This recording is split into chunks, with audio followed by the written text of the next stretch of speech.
ज्याचा ज्याचा जन्म झालेला आहे त्याचा एक दिवस मृत्यू होणार आहे। म्हणजे ज्याच्या जीवनाचं बारस झालं त्याच्या जीवनाचं एक दिवस तेरस होणार आहे। मग कोणी असो, आया है सो जाएगा राजा रंग फकीर, आया है सो जाएगा राजा रंग फकीर, कितने सिंहासन चढ़ चले कितने हो जंजीर हो, कितने हो जंजीर। ज्याचा ज्याचा जन्म झालेला आहे त्याचा एक दिवस मृत्यू होणार आहे।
पण मृत्यूच्या बाबतीमध्ये वशिलेबाजी चालत नाही।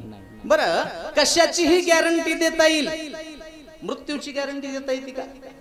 दुकानात जर बल्ब विकत घ्यायला गेला तर दुकानदार म्हणते 1 वर्षाची गॅरंटी। याची काय गॅरंटी? गाडीत बसून गावाला गेला तर गेला आणि परत आला तर आला, आहे का गॅरंटी? हम रहे ना मोहब्बत रहेगी, दास्तां अपनी दुनिया रहेगी, नाम रह जाएगा आदमी का, क्या भरोसा है इस जिंदगी का, क्या भरोसा है इस जिंदगी का। अरे कशाची गॅरंटी देता येईल, मृत्यूची गॅरंटी देता येत नाही, माणसाची गॅरंटी देता येत नाही। म्हणून महाराज म्हणले, घ्रास गिळी सत्ता, मुखात घास घालेपर्यंत माणसाची गॅरंटी नाही। आणि हे प्रत्येकाला चुकावं लागतं। अर्जुनासारखा वीर ज्याचा बाप होता, ब्रह्मांडाचा धनी भगवान श्रीकृष्ण ज्याचा मामा होता, त्या अभिमन्यूला सुद्धा मरण चुकवता आलं।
अवतार येरते पामर जीव किती वशिलेबाजी नाही चालत. अहो एवढंच नाही, जगन्माता सीता ज्याची सून आहे, ब्रह्मांडाचा धनी श्रीराम ज्याचा पुत्र आहे आणि देवाचा राजा इंद्र ज्याचा मित्र आहे, त्या राजा दशरथाला सुद्धा मरण चुकवता आलं नाही. 4 पुत्र त्या दशरथा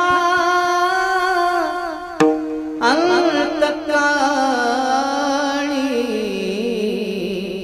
एकही नव्हता. 4 पुत्रांपैकी राजा दशरथाला अंतकाळाच्या वेळेस पाणी पाजायला सुद्धा कोणी नव्हतं. ही देवाच्या बापाची अवस्था आहे. तुमच्या आमच्या बापाचं कुठं घेऊन बसलात? विठाला विठाला.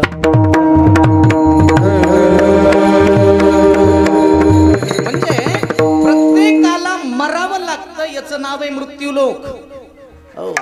उपजल्या पिंडा मरण सांगाते. कोणीही असो, राजा असो, रंक असो, फकीर असो, त्याला एक दिवस मरावं लागतं. म्हणून 2 गोष्टीला कधी माणसाने विसरायचं नाही. एक, मृत्यूला कधी विसरायचं नाही, आणि दुसरी गोष्ट, मरेपर्यंत जगवणाऱ्या परमेश्वराला कधी विसरायचं नाही. तुम्ही आम्ही जरी मृत्यूला विसरलो, तुम्ही आम्ही जरी काळाला विसरलो, महाराज म्हणले काळ आपल्याला विसरलाय का? अहो सारखी वाट पाहतो ना काळ. घडी घडी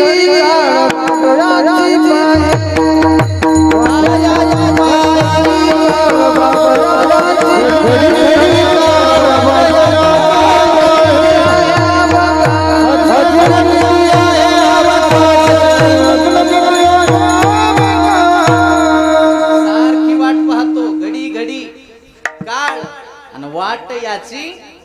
याचं किती शिल्लक राहिलंय, याचं किती शिल्लक राहिलंय, काळ आपली वाट पाहतो. बँकेचा हप्ता तुम्ही आम्ही जरी भरायला विसरला, बँकेचा साहेब आपल्याला विसरला, ते अगोदर नोटीस पाठवून देते. मला वाटतं ज्यांनी ज्यांनी लोन काढले त्याला टेक्स्ट मेसेज 2-3 दिवसांना अगोदरच येते मोबाईल. बरोबर आहे ना? म्हणजे अगोदर नोटीस येते. तशी महाराज म्हणले काळाची सुद्धा नोटीस येते. बरं म्हणले काळाची कशी नोटीस येते त्याचं वर्म सांगतो. कानाजवळचा एक केस पांढरा झाला, मृत्यूची भेटी जवळी, मृत्यूची भेटी जवळी आली, मृत्यूची भेटी जवळी आली, मृत्यूची भेटी जवळी आली. जरा कर्णमुळी सामाली गोडी, जरा कर्णमुळी सामाली गोडी, मृत्यूची भेटी जवळी आली, मृत्यूची भेटी जवळी आली.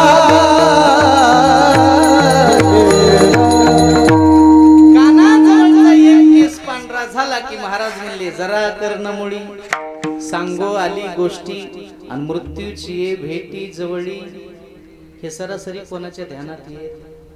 हे ध्यानात आलं फक्त रामायणामध्ये राजा दशरथाच्या. एके दिवशी राजा दशरथानं आंघोळ केली आणि आरशात बघून मुकुट डोक्यात घालणार, तेवढ्यात राजाच्या लक्षात आलं. राजा म्हणला अरे आपल्या कानाजवळचा एक केस पांढरा झाला, आपल्याला काळाची मृत्यूची नोटीस आली, आपल्याला राहून तरी काय करायचंय. त्याच दिवशी दशरथ राजा सगळं राज्य रामाच्या हातात द्यायला तयार झाला. कधी कधी एक केस पांढरा झाल्याच्या आपला एक तरी काळा राहिला का? कार बरं सुटत आहे का हातचा? पांढरे झालेले लोक काळे करायला लागले. विठाला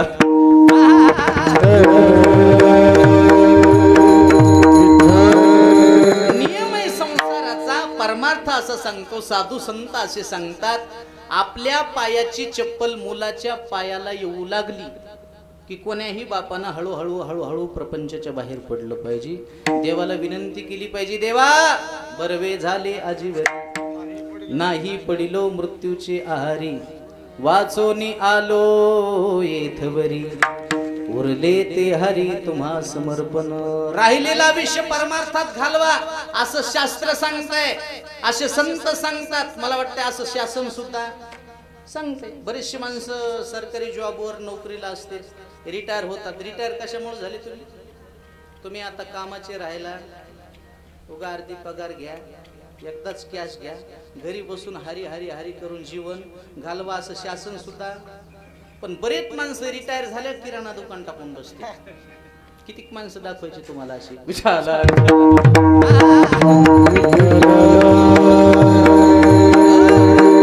अरे बाबा हो, राहिलेलं आयुष्य परमार्थामध्ये घालवा असे संत सुद्धा सांगतात. थोडस बारकावा सांगू का? आता एक कीर्तन पुण्य स्मरणाचे म्हणून ही मला भांडवल काढावं लागेल. अहो, मरण काळ प्रत्येक माणसाला कळत असते. तू म्हणता कसं कळते? प्रत्येकाला मरण हे 6 महिन्यांना अगोदर कळते. किती महिन्यानं? हे मी मंच सांगत नाही, तुम्हाला भागवतातलं उदाहरण सांगतो. भागवतामध्ये राजा परीक्षितीचा मुलगा जन्मंजय, आणि त्या जन्मंजयानं वैशंपायनाला विचारलं, महाराज मृत्यूचा कालावधी किती दिवसांना अगोदर कळतो? म्हणले, राजा मरण हे 6 महिन्यांना अगोदर कळतं. तुम्हाला ऐकायचंय का? ऐकायचं असेल तर सांगतो, मात्र घाबरू नका. आणि घाबरला तरी तुम्ही, आम्ही काय राहणार नाही, एक दिवस जाणार आहे. ते म्हणले, काही लक्षण आहेत का त्याचे? म्हणले, आहेत ना राजा. राजा, पहिलं लक्षण आहे, सकाळी सकाळी सूर्य उदय झाला, स्वच्छ आकाश आहे, आणि तू जर पूर्व दिशेला जर निघालास तर तुझी सावली पश्चिम दिशेला पडत असते नैसर्गिकरित्या. पण तीच सावली दक्षिण दिशेला पडलेली जर दिसली राजा, अशी विचित्र घटना ज्या दिवशी तुला दिसली त्या दिवशीपासून समजून चालायचं 6 महिन्याला मृत्यू होणार. म्हणले, दुसरं लक्षण असं राजा, सकाळी सकाळी जर आंघोळ करायला बसलास, बादल्याची बादल्या डोक्यावरून पाणी घेतलं तरी हे 2 खांदे आणि मधला छातीचा भाग कोरडा राहतो.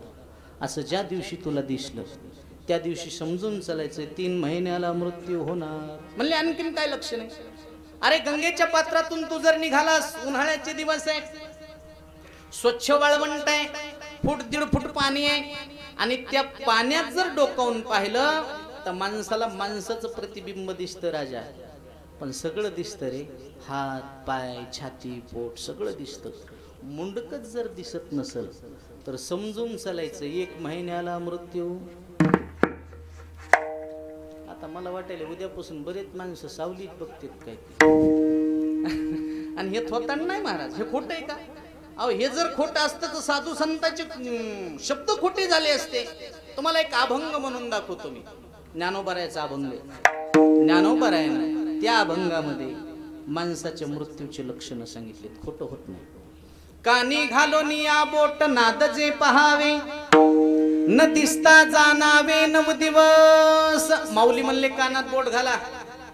मोबाईलच्या ऑपरेशन सारखा आवाज येते, गुंग असा जर आवाज नाही आला, न दिसता जाणावे 9 दिवस. डोळा घालून या बोट चक्र जे पहावे, न दिसता जाणावे 7 दिवस. भोयाच्या गाठी न दिसता जाना. ज्ञानोबराय म्हणले, हे जे भोयाच्या गाठी आहेत, ह्या भोयाचे केस आहेत, ते प्रत्येक माणसाला दिसतात. बघा तुम्ही, दिसतात का नाही? आणि भोयाच्या गाठी आपल्याला जर नाही दिसल्या तर ज्ञानोबराय म्हणले, आविष्याची गण 5 दिवस. आविष्याची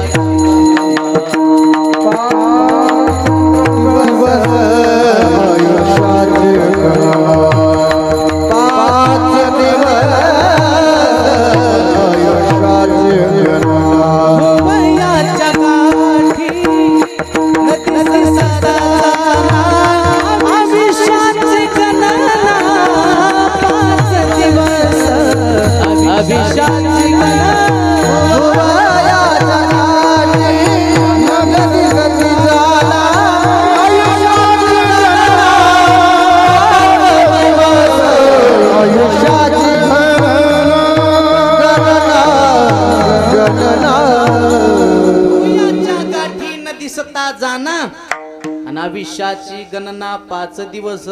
भोयाचे केस जर नाही दिसले की समजून चालायचं 5 दिवसात आपलं काही खरं. आणि आता ज्ञानोबरायाने शेवटचं लक्षण सांगितलं. माऊली म्हणले, नाकाचा शेंडा प्रत्येकाला दिसते.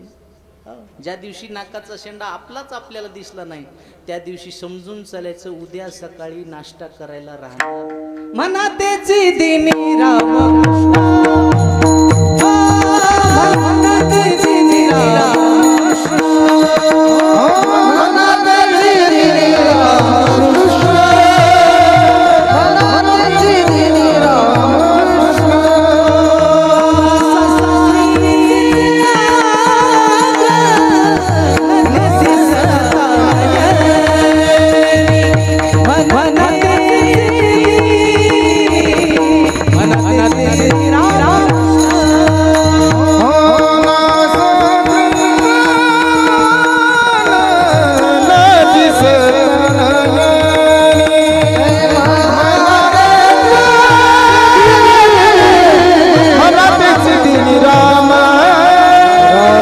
कृष्ण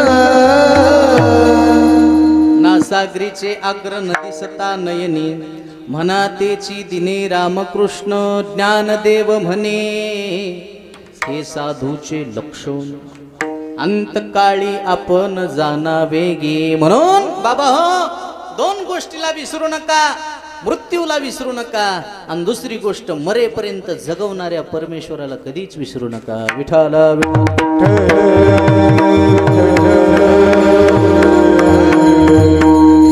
मानवी जीवन आहे ना, हे परमार्थ करण्यासाठी भेटलेलं आहे आपल्याला, संसार करण्यासाठी नाही. संसार करण्यासाठी जर भेटला असतं आपल्यापेक्षा पशुवाधिक चांगले संसार करतात. म्हणून महाराज एके ठिकाणी म्हणले तुम्हाला संसार शिकायचा आहे का, संसार शिकायचा असला तर माणसाकडून शिकू नका, पक्षाकडून शिका. कोणतं पक्ष? हे तुमचे राजकारणातला पक्ष नाही बरं. पक्षी अंगणी उतरती ते का गुंतुनिया राहती. अहो झाडावरची पक्षी जेवढा सुंदर संसार करतात का तेवढा सुंदर संसार माणसाला करता येत. जाऊ द्या, संसार सोडून द्या. निसर्गाचा अंदाज सुद्धा माणसापेक्षा जास्त देवानं कोणाला दिलेला आहे? पक्षाला. या वर्षी किती पाऊस पडणार आहे 4 महिन्यांना अगोदर झाडावरच्या पक्षाला कळतो. उन्हाळ्याच्या दिवसामध्ये दाट पाल्याच्या झाडावर जर पक्षी खोपे करायला लागले की समजून चालायचं यावर्षी पाऊस काळ भरपूर आहे. काटेरी झाडावर जर खोपे करायला लागले की समजून चालायचं यावर्षी दुष्काळ आहे, अंग भिजण्या इतकाच पाऊस पडणार आहे. हे कळतं कोणाला? पक्षाला. ते सुग्रण नावाचं पाखरू पाहिलं का तुम्ही? ते कोणीही झाडावर खोपा बनवित नाही, त्याची पसंतीची एवढी गोड आहे.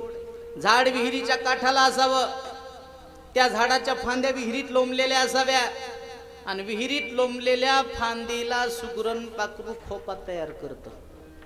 एकही जुन्या गवताची काडी आणत नाही. खोपा हिरवागार का दिसतो? कारण नवीन गवताच्या काड्यात 4 महिने पिलं त्याच्यामध्ये राहणार आहेत.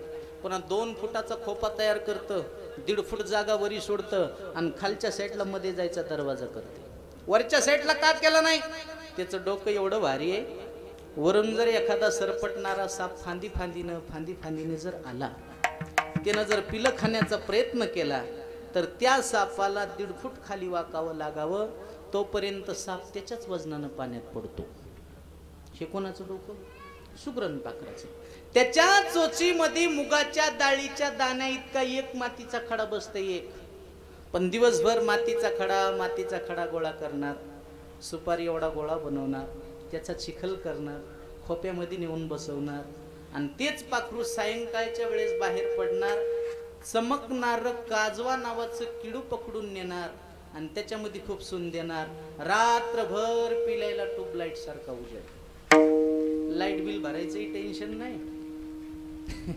आणि लाईट जायचं सुद्धा टेन्शन. मला खरं सांगा, एवढा संसार माणसाला करता येते का? म्हणून तर बहिणाबाई म्हणल्या, खोप्यामध्ये खोपा सुगरणीचा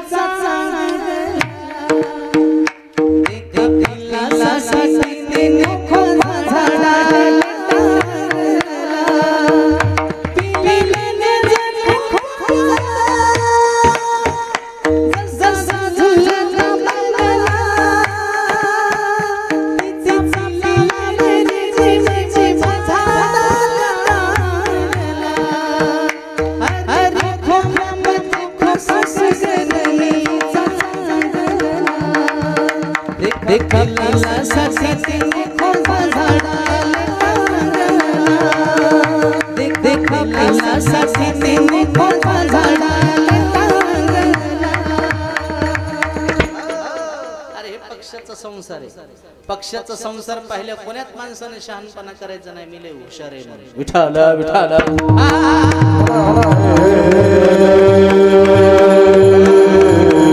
काही कळत नाही महाराज आपल्याला.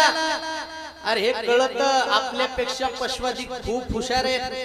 म्हणून महाराज म्हणले संसार करण्यासाठी शरीर नाही दिलं हो. देवे दिला देह भजना गोमटा, तो या झाला फाटा बाधिकेचा. आणि म्हणून जो भजन करतो का, मला वाटतं देव सुद्धा त्याच्यासाठी धावून येतो. कारण देवाचा स्वभाव आहे अंतरीची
आपल्याला अंतरंग कळत का?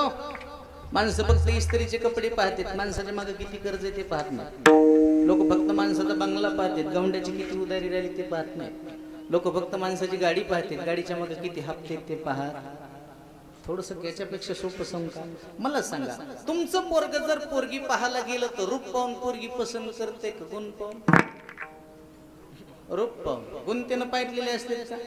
मी बऱ्याच पोराला सांगत असतो, चमडा चांगला असून उपयोग नसते रे, माणसाचं मन चांगलं असलं. पाहता आलं तर मन पहा, चमडा पाहून भुलू नका. काळ्या मुंगीपेक्षा लाल मुंगी जास्त चावत असती. ज्याला कळालं त्याला धन्यवाद.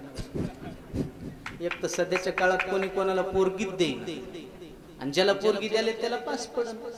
जेव्हा पोरगी देऊ लागले तेव्हा आमच्या त्या जणांना 10 पोरी नापास केल्या. उगत लोकांच्या लेकराला नाव ठेवायचे, कोणतीची हाईट कमी आहे, कोणतीची हाईट जास्त आहे, कोणती जाड दिसायली, कोणती उन्हात गेले लाल पडेल. या अरे करतो तरी कोणती पास. त्याचं आता इतकं वय झालं त्याला आता कोणी पोरगीत देईल. पुन्हा पोरगी पाहायला गेलं, पोरीनं त्याला विचारलं तू नाव काय? मला वसंत. ती म्हणली मला नाही पसंत. उठ. पोरी पाहायचे दिवस गेले. अरे आता एक भेटणं तुम्ही दुसरी नापास कुठं करता? आता पोरीला आली किंमत, पोरीच्या बापाला आली डिमांड. आणि काय घेऊन 10 वर्षापूर्वी पोरीच्या बापा असं पाया पडत होता, आमचं लेकरू पदरात घ्या. त्यावेळेस पोराचा बाप म्हणायचं तुम्ही कुठं, तुम्ही कुठं, आम्ही कुठं. आता जिरली का? आता बळच जय हरी घालायला, जय हरी ते म्हणला पुढच्या घरी. यंदा नाही नादी लागायचं.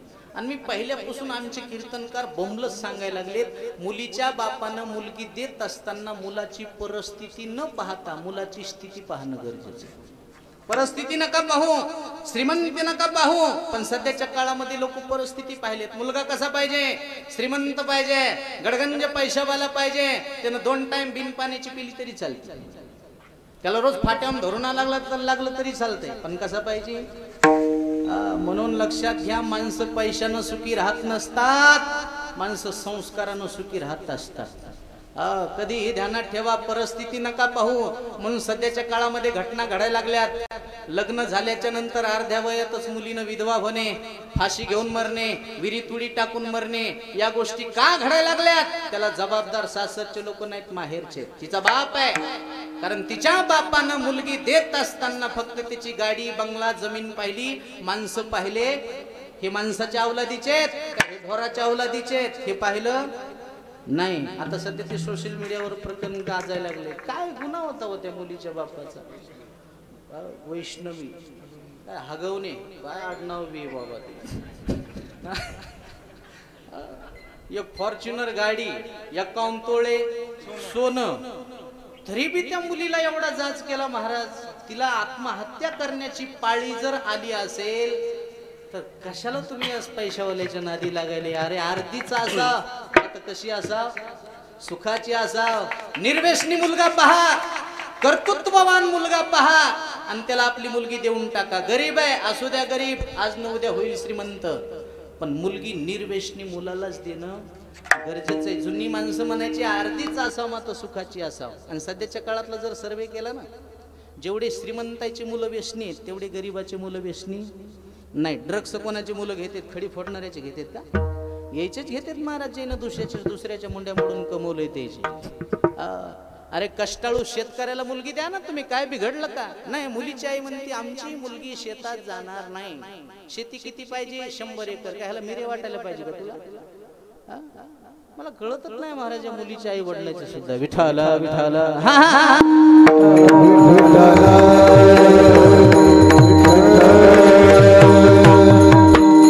परिस्थिती नका पाहू, मुलाची स्थिती पहा आणि स्थिती पाहून तुमची मुलगी द्या. तुमची मुलगी आयुष्यभर सुखानं राहिल्याशिवाय राहणार. अरे मुलगा माळकरी आहे का? निर्व्यसनी आहे का? देऊन टाका मुलगी. त्याच्याकडे थोडीशी गरिबी असेल पण तुमच्या मुलीला तो कधीच त्रास देणार नाही. असा मुलगा पाहून मुलगी द्या. आणि मुलीच्या आईला तर एकच वाटायला, मुलगा कसं का असं दिसायला सुंदर असाव, एकुलता एक असाव, श्रीमंत असाव आणि त्याला मायबाप नसाव. आमच्या गावातली एक बाई म्हणली, हो महाराज लय फिरतात तुम्ही. हो आमच्या पोरीला एखादं पोरग पाहणं. म्हणलं काय पोरपा हिंडतो काय? मी नाही, तुम्हाला ठापा ठेपा असते. म्हणलं कसं पाहिजे? महाराज निर्व्यसनी असा, एकुलता एक असा, श्रीमंत असा, आम्ही किती हुंडा द्यायला तयार आहेत. चांगली गोष्ट महाराज, पण आमची एक काटे. म्हणलं काय टेका? महाराज पोराला मायबाप नसा. म्हणलं बाबू छाती दबली बाई, पण मी बी कीर्तनकार माणूस आहे. म्हणलं का तू एक पोरग आहे तसं? म्हणली कसं आहे? म्हणलं श्रीमंत एकुलता एक आहे, सगळ्या गोष्टी चांगल्या आहेत, पण पोराची बी एक काटे. म्हणली काय? म्हणलं पोराची आठी पोरीला मायबाप नसा. बाई आम्ही काय विरी तुडी हाणाव का? म्हणलं मग त्याच्या माईनं फुकून घ्यावं का? तू विरी तुडी हाणाव का? म्हणून त्याच्या माईला दे पेटून तू.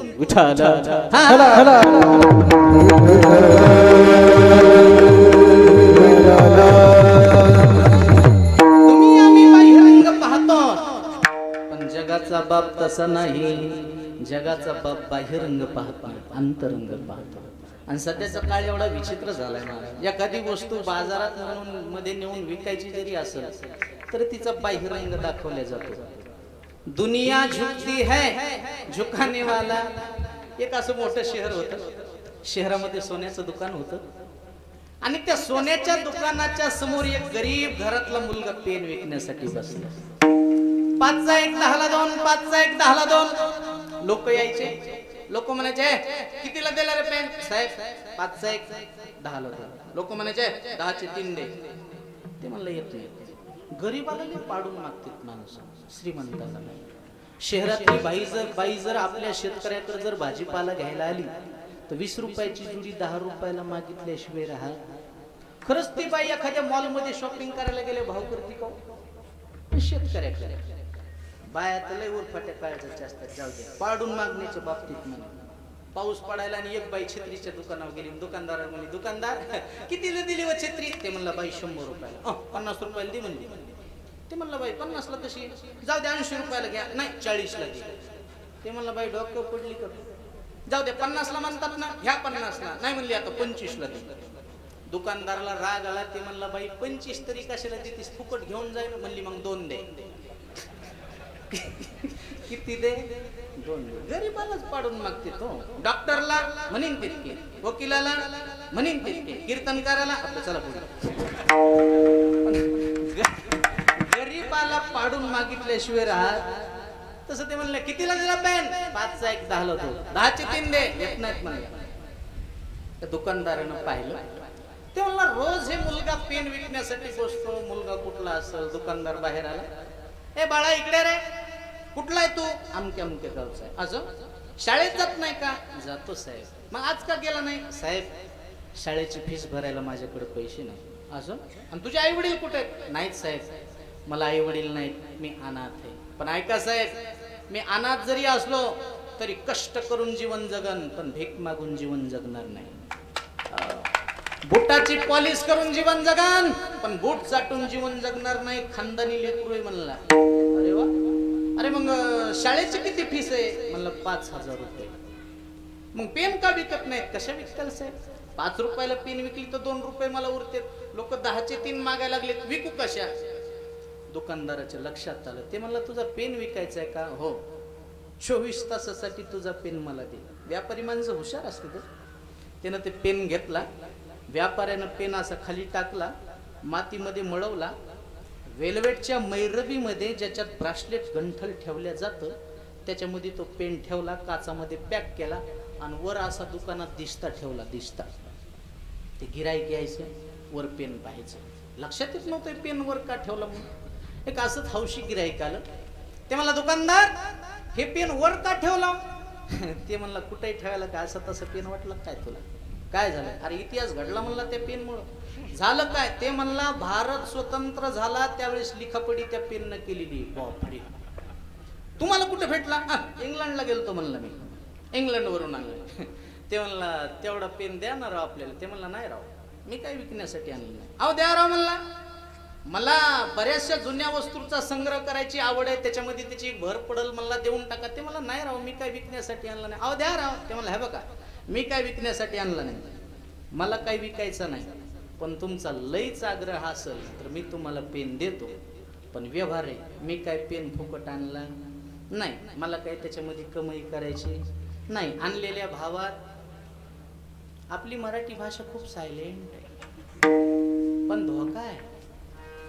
इंग्रजी भाषा अशी आहे, शब्द सायलेंट आहेत, अक्षर सायलेंट असतात, उच्चारता येत नाही. पण मराठी भाषा अशी आहे, वाक्याची वाक्य सायलेंट. एखादा दुकानदार जर तुम्हाला म्हणला ना, अहो मला काही कमाई करायची नाही राव, आणलेल्या भावात मी तुम्हाला देऊ राहिलो, घेऊन जा, असं जर म्हणला की समजून चालायचं याच्या पाठीमागे एक सायलेंट वाक्य, मी तुम्हाला चुना लावलेला आहे. जसं एखादा मुलगा मुलगी पाहायला गेल्याच्या नंतर मुलीची आई म्हणते, आमची मुलगी म्हणजे गरीब गाय आहे बरं का. त्याच्या पाठीमागे एक सायलेंट वाक्य आहे, गाय गरीब आहे पण शिंग आहे तर तिला. तसं ते म्हणलं आणलेल्या भावात कितीला आणला पेन? म्हणला 25,000ला. यानं खिशातून 25,000 काढले, दिले, यानं बी मोजून घेतले. हे पेन घेतलं, निघून गेलं. त्या पोराला बोलवलं, इकडे रे बाळा, किती वर्षाची फीस भरायची? म्हणला 1 वर्षाची. किती भरायची? म्हणला 5,000. ते म्हणला बघ, 5 वर्षाची एकदाच भरून टाक. 5 5 25. लेकराला आनंद झाला, हसत खेळत लेकरू निघून गेलं. दुकानदाराची जेवायची वेळ झाली होती, दुकानदार निघून गेला. मी तरी कशाला थांबू, मी बी निघून आलो. माझा दृष्टांत संपला. पेन कितीचा होता? 5 रुपयाचा. विकला कितीला? विकला कशामुळं? त्या पेनचा दिखावा केल्या. दुनिया झुकती है, झुकाने वाला चाहिए. विठाला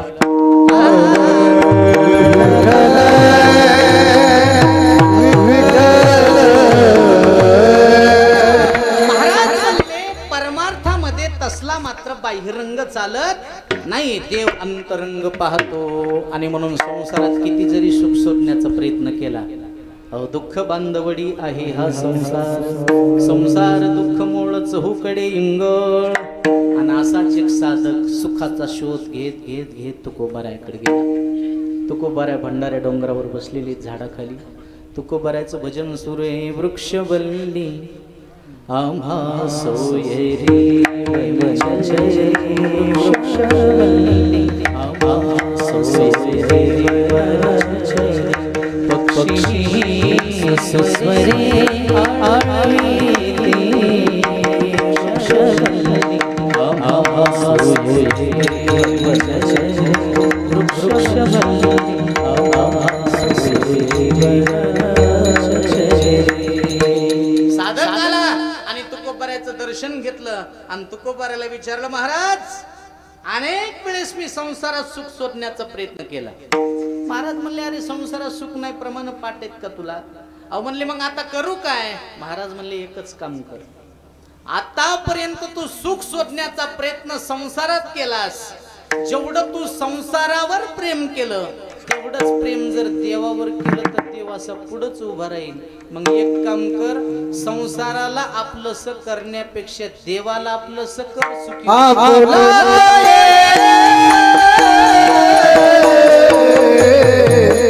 देव करून घ्या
सुख सर्व सुखाचे आगर, बापर खुमा देवीवर सुख रूप आईसा, दुजा माझ्या छातीवर सारिखा दुःख आल्याच्या नंतर सगळी लोक देवाची आठवण करतात, सुख आल्यावर देवाला विसरून जाते. महाराज म्हणले खरी आठवण सुखात करा, तुमच्या जीवनामध्ये कधी दुःख येणार नाही. दुख में सुमिरन सब तेरे, सुख में मेरे न को, जो सुख में सुमिरन तेरे, दुख का ही हो कबीरा, दुख का ही. अरे दुःख आल्याच्या नंतर देवाला कधी सांगू नका देवा आमचं दुःख लय मोठं आहे. नाही नाही, दुःखाला सांगा आमचा देव मोठा आहे. ये मत कहो खुदा से मेरी मुश्किलें बड़ी है, इन मुश्किलों से कहो मेरा खुदा बड़ा है. कधी सांगा म्हणून देवा सांगू सुख दुःख, देव निवारीन भूक. आपल्या जीवनातलं सुख दुःख देवाला सांगा. माणसाला सांगू नका. पण माणसं कोणाला सांगायचं? माणसाला सांगू काय उपयोग? अहो माणसाला दुःख नका सांगत जात जाऊ, बऱ्याच माणसाला बरं वाटत असतं. याला तसंच पाहिजे. बरं, ज्या माणसाजवळ तुम्ही दुःख व्यक्त करतात त्या माणसामध्ये ताकद आहे का तुम्हाला दुःखातून बाहेर काढण्याची? नाही. ताकद कोणाजवळ आहे? देवाजवळ. मग आपलं दुःख देवाला सांगायचं का माणसाला? बरं जाऊ द्या. ज्या माणसाजवळ तुम्ही दुःख व्यक्त करतात तो माणूस सुखी आहे का? एवढंच नाही, जो देखे सो दुखिया बाबा सुखिया कोई नहीं। एक वाक्य सांगू, तुम्हाला रडायचं असेल तर संतापाशी जाऊन रडा, रडायचं असेल तर देवापाशी जाऊन रडा, पण माणसापाशी कधीच रडत बसू नका, कारण लोक रडून ऐकते आणि हसून। म्हणून हर किसी के सामने अपने आंसू गिराया मत करो, अपने दिल का हाल हर किसी को बताया मत करो, मुट्ठी में नमक कर चलते हैं ये लोग, हर किसी को अपना जन्म दिखाया मत करो। लोक हळद घेऊन नाही, लोक मीठ घेऊन बसले तुमच्या जखमीवर चोळण्यासाठी। विठाला विठाला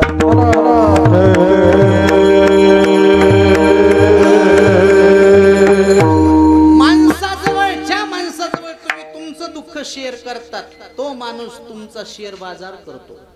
लक्षात येते का बोलून? म्हणून माणसापाशी कधी रडत बसायचं। आणि तुम्हाला सुखी व्हायचंय का? सुखी होण्याचं वर्म घरी घेऊन जा, दुसऱ्याच्या सुखामध्ये सुख माना आणि दुसऱ्याच्या दुःखामध्ये दुःख माना। पण सध्याच्या काळातला जर सर्वे केला तर माणसं जेवढे स्वतःच्या दुःखानं दुःखी नाहीत तेवढे दुसऱ्याच्या सुखानं दुःखी।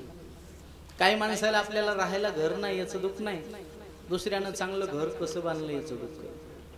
आपला मुलगा दारुड्या आहे, आपला मुलगा पिणारा आहे याचं दुःख नाही, दुसऱ्याचं पोरग चांगलं कसं निघालं याचं दुःख आहे। जोपर्यंत तुम्हाला दुसऱ्याचं चांगलं दिसत नाही ना तोपर्यंत तुमचं चांगलं कवच होत नाही, ध्यानात ठेवा। ओ भला किसी का कर न सके, बुरा किसी का करना, खुश नहीं बन सकते तो तुम काटी बनकर मत रहना, काटी बनकर करायला जातान त्या दिवशी स्वतःच वाईट झाल्याशिवाय राहत नाही। कसं होते सांगू का? आता दृष्टांत आठवलं, थोडक्यात सांगतो। दुसऱ्याचं वाटोळ करायला गेले स्वतःच वाईट कसं होते, लांबचं नाही सांगत, माझ्याच घरचं सांगतो। एक दिवशी रात्री 9 ते 11 पुण्यात कीर्तन झालं, कीर्तन करून गावाकडे गेलो। आता गावाकडे जायला पहाटेचे 5 वाजले। आता पहाटे 5 वाजता झोपले आम्ही, काही लवकर उठत नाही। आमची सकाळ म्हणजे दुपारी 12-1 वाजता। पण ते सकाळी सकाळी माझा चुलत भाऊ मला उठवायला आला, ते म्हणला माऊली उठ बरं। काय झालं? उठ म्हणलं, लय वाईट झालं। अरे मला झालं काय सांग? ते म्हणलं गावाच्या वरलाकडे माझं शेत आहे, तुला माहिती आहे? म्हणलं हो मला माहिती आहे। माझ्या शेताला किटून रामभाऊचं शेत हे बी तुला माहिती आहे? म्हणलं हो माहिती, पण झालं काय सांग? ते म्हणला रात्री रामभाऊनं बोर घेतला, मग लयच पाणी लागलं राम म्हणला त्याला।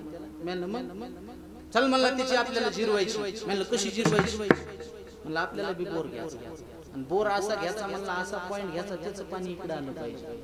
चल म्हणला पाणी सांग। मला पाणी कळत नाही। मला म्हणलं तू लय गावचं पाणी प्यालास, तुला पाणी कळत नाही? म्हणलं मला पाणी कळत आहे, मग आता तहान लागले, 1 तांबे प्याव का अर्धा तांबे प्याव इतकंच कळत, जास्त कळत नाही। ते म्हणला चाल। त्यानं बळच मला शेतात गुलाल, अक्षदा, नारळ सगळं नारळ खाली ठेवले। मला म्हणला सांग सांग। मला खरंच कळत नाही रे। त्याच्या लक्षात आलं याला काय लागते, खिशात हात घातला, त्यानं 500-500च्या नोटी बाहेर काढल्या। आता सांग मी आता जरा जरा कळायले मला पाणी। आता तितक्या नोटा पाहिल्या मला कुंकुम बी झरे दिसायली। त्याचं दक्षिण खिशात घातली, नारळ हातात घेतलं, मी पुढे चाललेलो, ते माझ्या पाठीमागे चाललेले। आता जिथं पाणी तिथं नारळ असं उभं राहतंय, मन मला बी माहित नाही। आणि लयच पाणी असेल तर उडी हाणते, पण ते नारळाला उडी हाणायच्या आधी मीच उडी हाणायची। त्याला म्हणलं 100% पाणी। ते म्हणलं नुसतं पाणी नको सांगू। मग त्याचा पॉइंट हाणता आला पाहिजे, म्हणजे याला पाणी लागण्यात आनंद नाही, त्याचं घालण्यात आनंद आहे। पण मी हुशार माणूस आहे, मला पाणी 100% लागते, पण बोर 3000 फूट घ्यावं लागते। बाई सांगू म्हणलं 3000 फूट कुठं बोर असते का? मला पाणी तितकं खोल आहे। मला म्हणलं किती पैसे लागतील? लागू दे म्हणलं, काय लागायचं? 5 लाखाचा कापूस घरात पडलेला, किती नाही म्हणलं तर 2-1 लाखाचा ऊस होतो, किती नाही म्हणलं तर बायकोला फुल चार्जिंग करून माहेरला पाठवली तर ती बी काय 1-2 लाखाच्या कमी येत नाही म्हणलं। लागू दे म्हणलं काय लागायचं, पण तू इथं थांब म्हणला, जाशील पडून। मला पैसे खाऊ देत नाही गाडी। बोरिंगची मशीन आली, बोर सुरू केला, 1000 फूट बोर गेला, निस्ता फुकुटा पाण्याचा छिटाना। 2000 फूट बोर गेला, निस्ता ठेकाना। त्याच्या आधी मला जास्त घाम आला, मी तर झाडाखाली चढून बसलो। ते आंध्रातलं पोरग पाणी प्यायला आला, त्याला म्हणलं ए बंदे, अरे क्या कंडिशन है बोर की? ते म्हणला महाराज पूरा ऐसा जाने वाला। त्याला म्हणलं तुला 200 रुपये देतो, मला गावात आणून सोड मुकाट्याला. त्याला 200 रुपये दिले, त्यानं मला गावात आणून सोड. मी भर दुपारी रग पांघरून झोपलो. यानं 3000 फूट बोर घेतला, बोर फेल गेला, पैसे गेले, रडतच घरी आले. घरी आले म्हणला महाराज कुठे आहे? हंतकडे आले. महाराज कुठे आहे? म्हणलं मी कीर्तन करून आलो, मला झोपू दे. काय झोपतो मला? वाटोळ केलंस तू असं? मी तुला आधीच सांगितलं होतं आपल्याला पाणी कळत नाही. मला म्हणला तू सत्यानाश होईन, सत्यानाश. मी होऊ दे का हचत माझ्या हाताने तू आजच झाला. हे मोघम नाही, याच प्रमाण आहे. अनिकाच्या घाते मानिता संतोष, सुख दुःख दोष आलागे, सुख दुःख दोष आलागे. अनिकाच्या घाते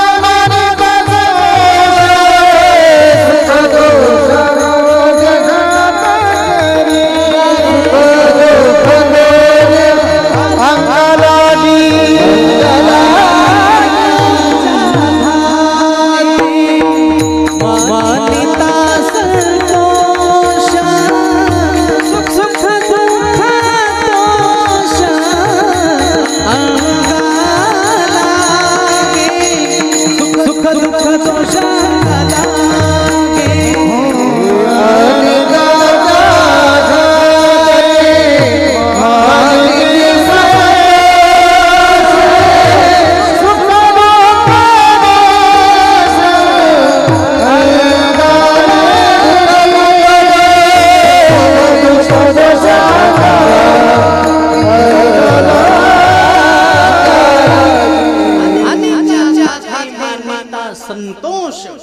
सुख दुःख दोष अंगा लागे. म्हणून करता आलं तर चांगलं करा गड्या, पण वाईट कधी कोणाचं करू नका. म्हणून महाराज म्हणले सुखी व्हायचंय का? संसाराला आपलंस केलं तुम्ही, आता देवाला आपलंस करा. आपुला तो एक देव करुणी घ्यावा, तेने विन जीवा सुख नोहे. आपण संसारामध्ये सुख शोधतो. संसारात किती धडपड्या करा. मला वाटतं या जगात एकच श्रीमंत माणूस होऊन गेला, त्याचं नाव आहे राजा रावण. सगळ्या श्रीमंताची यादी काढा, अंबानी असू द्या, कोणी असू द्या, त्याच्या इतकी श्रीमंत आहेत का? रावण किती श्रीमंत होता?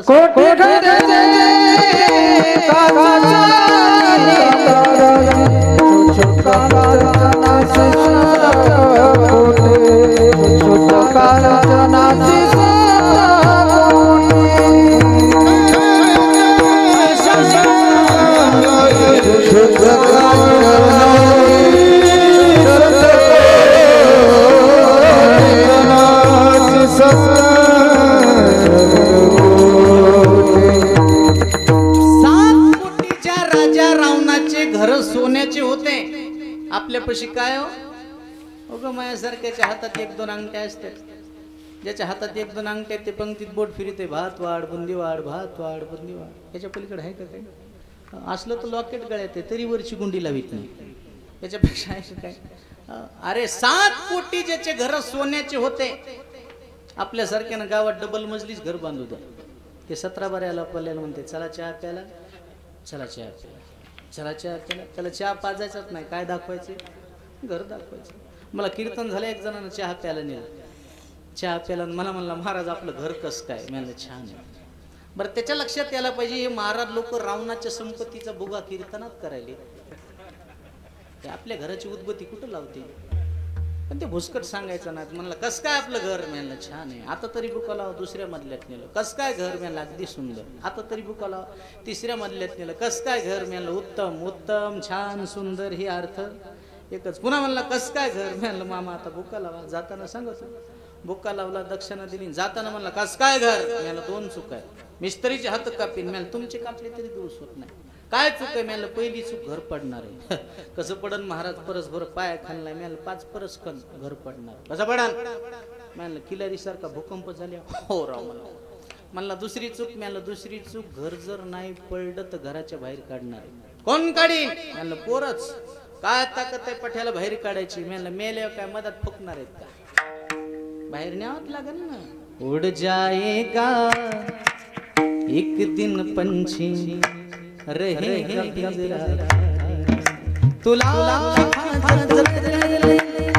लाख करे रखवाली, लाख हिफाजत कर ले, लाख करे रखवाली। उड़ जाएगा एक दिन पंछी रहेगा पिंजरा खाली, उड़ जाएगा एक दिन पंछी रहेगा पिंजरा खाली, पिंजरा खाली, पिंजरा खाली, पिंजरा खाली, पिंजरा खाली, पिंजरा खाली, पिंजरा। ये मंजिला है कब्र ही तेरा ठिकाना है, ये रिश्ते तोड़ने हैं और ये दुनिया छोड़ जा है। हयात मौत ऐसी जिंदगी उसकी अमानत है, सभी को एक न एक दिन मौत का कर्जा चुकाना है। तो लाख हिफाजत ले, लाख करे रखवाली। उड़ जाएगा पंछी रहेगा पिंजरा खाली, उड़ जाएगा एक दिन पंछी रहेगा पिंजरा खाली, पिंजरा खाली, पिंजरा खाली, पिंजरा खाली, पिंजरा खाली, पिंजरा खाली। आता घरी जाताना म्हणतच जा पिंजरा कितीला बडे पहेड्या पिंजरा, किती शेजाऱ्याचं बांध कुरकुरू जमीन वाढव पिंजरा, काही सोबत येणार नाही। म्हणून मेल्याच्या नंतर तुम्हाला यमदूत विचारणार नाहीत किती संपत्ती कमवली, किती इस्टेट कमवली, नाही नाही, तुम्हाला एकच विचारण यमदूत, अरे देवे दिला देह भजना गोमटा। गावामध्ये सप्ताह होता, वर्गणी दिली का, पट्टी दिली का, एखाद्या वारकऱ्याला जेवू घातलं का?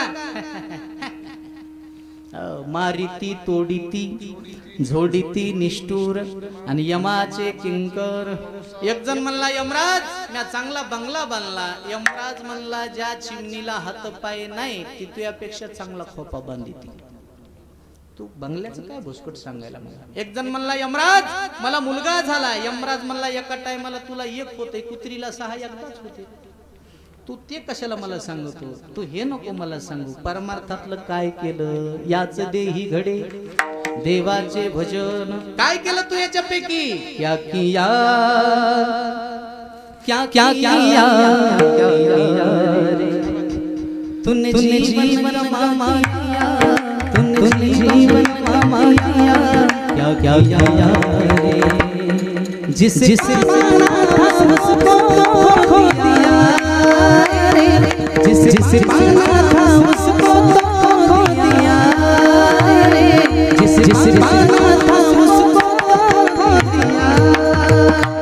अमृत छोड़ा पीता है शराब क्यों, भगवान के नाम को भूल गया, क्या क्या किया, क्या किया, क्या किया रे, क्या क्या किया, क्या किया, क्या किया रे। तूने जीवन गमा दिया, तूने जीवन गमा दिया, क्या किया रे जिस पाना था उसको खो दिया, जिस पाना था उसको खो दिया, जिस पाना था उसको खो दिया। अरे काय केलं तू, माणसाला कळत नाही हो, माणसाला कळत पण कधी, कळो येईल अंतकाळी, प्राण प्रयाणाचे वेळी राहती निराळी, रांडा पोरे सकळ। खरं सांगू का, अंतयात्रा निघाल्याच्या नंतर कळून काहीही उपयोग। सज धज के जिस दिन मौत की शहजादी आई, ना सोना कमाया ना चांदी आई, ना सोना कमाया ना चांदी आई। पुन्हा नंतर कळून काहीही उपयोग नाही, म्हणून महाराज आताच सांगतात आपुला तो एक देव करुणी घ्यावा, अंतेने विनजीवा सुखून होई। देव सोडून बाकीच्या गोष्टी कशा आहेत,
बार घुमाई दो बार घुमाई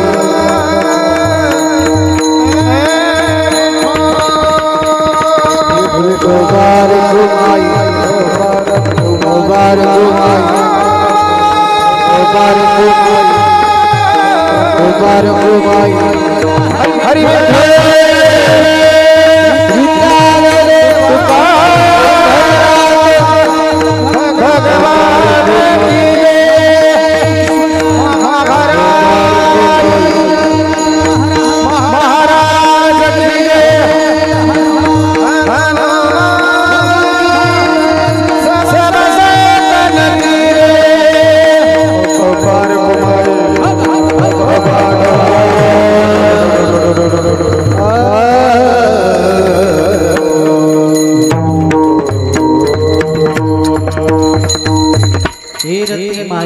दुःखाची जनती नाही आधी अंती अवसानी मोजून फक्त तुमचे 10 मिनिट घेणारे टाइम होत आलेला आहे म्हणून ऐका रती मायके दुःखाची जनती नाही आधी अंती अवसानी मग करायचं काय तर म्हणले अविनाशी परमात्म्याला आपलंसं करून घ्या अविनाश करी आपुलिया ऐसे अनलावी मना पिसे गोविंदाचे आणि अविनाशी परमात्म्याला जर आपलंसं करून घेतलं तर काहीच साकडे पडोने दे आणि म्हणून अशा प्रकारे एखादा माणूस जर जीवन जगला तर महाराज म्हणले त्याला पुन्हा जन्माला याची गरज नाही त्याला मरायची गरज नाही. तू का म्हणे एका मरणेची सरे आणि उत्तमची उरे कीर्ती मागे. हा कार्यक्रम पुण्यस्मरणानिमित्त आहे म्हणून कैलासवासी आमचे बाळासाहेब लक्ष्मणरावजी पांडुळे आज त्यांना जाऊन 1 वर्ष झालं म्हणून मला वाटते आई वडिलाची किंमत आई वडील गेल्याच्या नंतर करत असतात. माया बाप गेले दोन्ही आता उरले नाही कोणी आता उरले नाही आईचे उपकार तर प्रत्येकच जण सांगतो. मला पण वाटतंय आईच्या उपकारापेक्षा जास्त मोठे उपकार जर आपल्यावर कोणाचे असतील तर ते आपल्या बाबाचे. कोणता जगातला बाप असं नाही महाराज की त्याला वाटते माझ्या मुलाचं वाटोळं व्हावं. नाही नाही माझ्या मुलाचं चांगलं व्हावं. अरे मी जीवनामध्ये जे दुःख सहन केलंय माझ्या जीवनाला जे वाट्याला जे दुःख आले ते दुःख माझ्या मुलाच्या वाट्याला येऊ नये म्हणून प्रत्येकाचा बाप आपल्या मुलासाठी रात्रंदिवस कष्ट करत असतो. जोपर्यंत मुलगा आपल्या स्वतःच्या पायावर उभा राहत नाही तोपर्यंत बापानं स्वतःचं आयुष्य मुलाच्या आयुष्याकरता झोकून दिलेलं असतं. बाप करी जोडी लेकुराची ओढी. इतकं प्रेम फक्त बापच करू शकतो दुसरं कोणी करू शकत नाही. म्हणून या जगात मुलावर तर बापाचं प्रेम आहे पण मुलापेक्षा जास्त बापाचं प्रेम जर कोणावर असेल तर ते मुलीवर आहे. तुम्हाला जर विचारलं ना या जगामध्ये निस्वार्थ प्रेम कोणाचं त्याला छाती ठोकपणे सांगा. या जगामध्ये निस्वार्थ प्रेम फक्त बापाचं आणि मुलीचं आहे. तितकं निस्वार्थ प्रेम जगात कोणाचंच नाही. मला सांगा इथं बसलेला प्रत्येक माणूस मुलीचे वडील आहेत बरोबर आहे. मुलापासून तुमचा स्वार्थ आहे. लहानाचं मोठं करायचं नोकरीला लावायचं पुन्हा नंतर ते आमचा सांभाळ करील माय बाप सांभाळीती लोभाकारणे. पण बसलेल्या कोण्याही माणसानं सांगावं मुलीपासून तुमचा काय स्वार्थ आहे. अरे बापाला माहिती आहे एक दिवस मुलगी आपलं घर सोडून निघून जाणार आहे तरी पण बाप तिच्यावर एवढं प्रेम करतो एवढं प्रेम करतो. अरे शिक्षणाचा खर्च पूर्ण करतो लहानाचं मोठं तिला करतो आणि पुन्हा आपली मुलगी माहेराला यावी म्हणून पोटातून जर कळकळ कोणाची असेल तर ती फक्त आपल्या बापाची आहे. 80 वर्षाचा बाप माहेरामध्ये जिवंत असू द्या 80 वर्षाची माय माहेरामध्ये जिवंत असू द्या आणि 60 वर्षाची मुलगी तिला भेटायला येऊ द्या.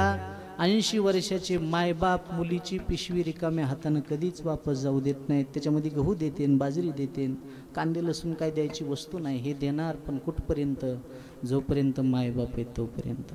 मला वाटतंय माहेरसुद्धा आणि माहेरातला आनंदसुद्धा मुलीला तोपर्यंतच आहे गड्या जोपर्यंत आपला बाप माहेरात आहे आणि जोपर्यंत आपली माय माहेरात आहे तोपर्यंत. मी तर असे काही काही बाप पाहिलेत गरिबी परिस्थिती आहे, मुलीचं लग्न करायचंय, लग्न करण्यासाठी पैसे नाहीत म्हणून स्वतःची जमीन बापानं विकली, पण आपल्या मुलीला चांगल्याच्याच घरी दिलं. हे फक्त मुलीच्या जीवनात बापच करू शकतो, दुसरं कोणी करू शकत नाही. आणि प्रत्येक मुलीला बापाची आठवण येते, पण बाप गेल्याच्या नंतर बापाची किंमत कळते. हो मला कस तरी होत या कुणी बाबा म्हणताना, वरी होतो या गोष्ट बाबाची सांगा. हो खमीस खवा फाटलेलं, सुई दोऱ्या शिवलेलं, माझ्या बाबाच्या धोतराला ससाठी गळ जोडलेलं. आली जरा बाबा उदार पाधारा, कपडे पोरांना सुलभले पेटना, दिस दिवस घराला पाहिले रानासाठी, बाबा गावा फिरला, बाबा मनाना झुरायचा, लग्न लिलीची करीन, ढांगा ढांगा वाव्यासाठी, शेत मळ्याला लागीन. हे फक्त बाप करू शकतो, दुसरं कोणी करू शकत नाही. ओ आमचं दुखलं खुपलं, बाबा डोळ्यात आणायचा, घे घे पाटपाटी आम्हा गेल्याच्या किंमत कळते. असा कनवाळ बाबा आज लाडले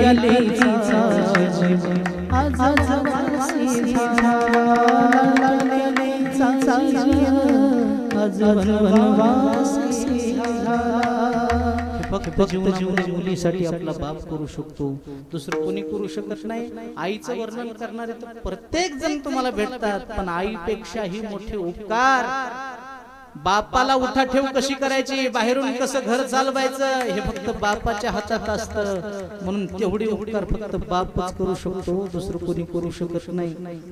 म्हणून कुठंतरी ते आजयातून म्हणलेलं आहे बघा, ओ रामंदी माया त्याच्या काळ्या मेघावा, दाखविना कधी पुन्हा डोळ्यात पाणी, जिजू जिजू संसाराचा गाडा हाकला, फोटा मंदी हसू जरी कन्हा वाकला, घडी पर तू थांब जरा, ऐक त्याची धापर, लई अवघड हाय गड्या उमगाया बापर, उमगाया बापर, लई अवघड हाय गड्या उमगाया बापर, उमगाया बापर, उमगाया बापर.